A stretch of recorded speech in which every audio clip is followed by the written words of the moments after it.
xibaar yu wér te wóor ca tàng ba abonnez-vous pour ngeen di mën di jot suñuy vidéo.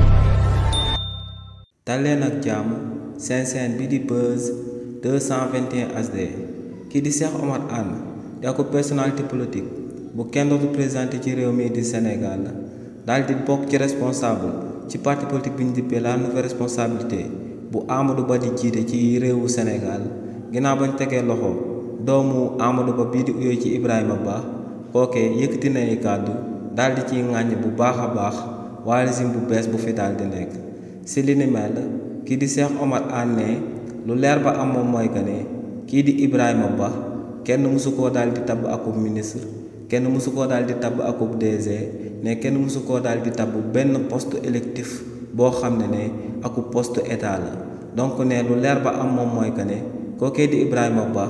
bu amee problème moom ak yoonu réewu Sénégal ne en réalité autorité yu bees yu daal di nekk ci boppu réew mi ñooñee ñoom ñoo daal di laxasu si ginnaaw ne lu leer ba am moom mooy que ne kookee di Ibrahima Ba deful waxul yëgul donc ne lu papaam daal di nekk Amadou Ba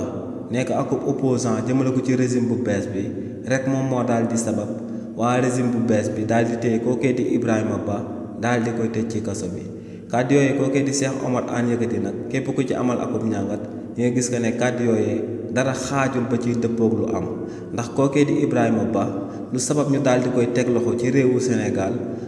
amul benn liaison ak benn appartenance politique waaye kookee di Ibrahima Ba dafa daal di laale ci coow Amadou Sall di doom président Macky Sall mi nga xam ne dañ koy toppee 5 milliards de francs CFA yi nga xam ne da koo daal di amal ci ay détournement de capitaux ak blanchissement de capitaux kookee di Ibrahima Ba nag moom ak kii di Amadou Sall di doom président Macky Sall dañoo àndoon fii daal di fi jaay akub terrain te terrain boobee ginnaaw bañ xoolee xaalis bi dafa daal di bokk ci 5 milliards de francs CFA yooyee te li ni mel moom moo sabab kookee di Ibrahima Ba ginnaaw bañ ko convoqué ngir mu daal di andi ay pièces justificatives jëmale ko ci kër googee mu jaayoon moom ak kii di Amadou Sall te andiwul woon benn pièce justificative li ni mel moom moo sababoon ñu téewoon ko daal di koy tëj ci kaso bi. donc kàddu yi nga xam ne moom la Cheikh Omar Anne daal di yëkkati